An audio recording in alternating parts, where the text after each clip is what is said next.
ayant dit ça, est-ce que tu milites du coup pour freiner le développement de la filière hydrogène?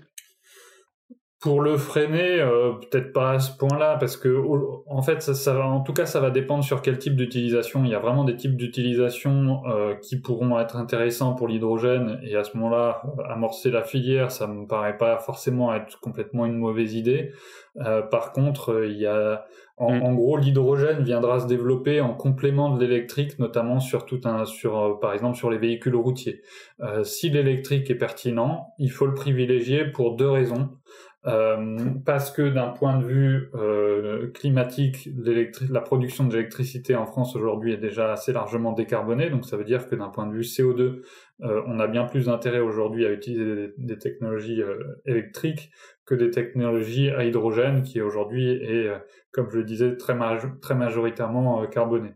Et la deuxième raison, c'est que si on veut utiliser de l'hydrogène, c'est moins efficace d'un point de vue énergétique de manière globale que d'utiliser directement de l'électricité, parce que si jamais on produit cet hydrogène à partir de l'électrolyse de l'eau, c'est-à-dire qu'à la base on a besoin d'électricité qu'on va transformer ensuite en hydrogène via l'électrolyse de l'eau, quand on va casser cette molécule d'eau pour produire de l'hydrogène, puis ensuite l'hydrogène on va l'utiliser dans un véhicule où on peut utiliser deux types de technologies différentes.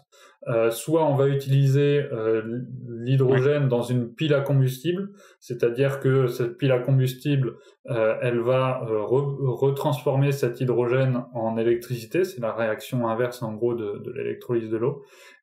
Et après cette électricité... Et donc là, on aura en fait créé juste un stockage. Donc en fait, cette partie-là permet juste de créer un stockage via de l'hydrogène. Exactement. Et après, du coup, on et la deuxième, du coup, c'est un carburant. L'électricité pour l'utiliser dans un véhicule électrique. Donc ça veut dire que là, en fait, on utilise un véhicule électrique, mais sauf qu'au lieu d'être alimenté par de l'électricité qui a été stockée dans une batterie, eh bien, l'électricité a été stockée, disons plutôt dans l'hydrogène, quoi. En tout cas, ça a nécessité ces transformations-là.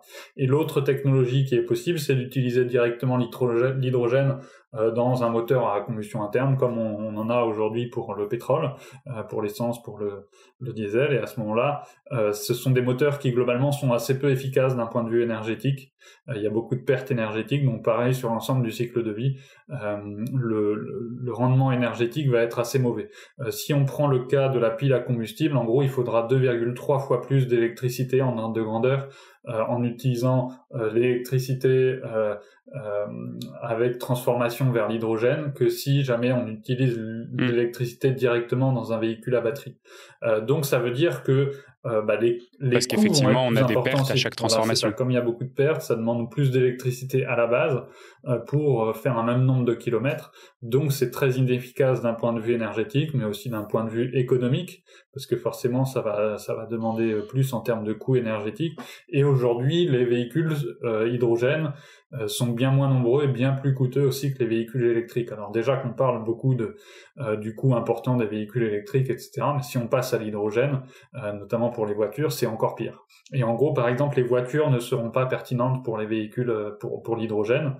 Donc ça, c'est vraiment dans les usages pour lesquels je ne vois pas du tout l'intérêt de développer l'hydrogène, et je suis clairement loin d'être le seul à penser ça. Et là, pour le coup, il faut vraiment éviter qu'il y ait des fausses solutions de ce type-là qui se mettent en place, parce que déjà qu'on a très très peu d'hydrogène décarboné aujourd'hui, qu'il faudra vraiment le réserver pour les secteurs pour lesquels il est le plus important, le plus indispensable, et la priorité, c'est vraiment l'industrie.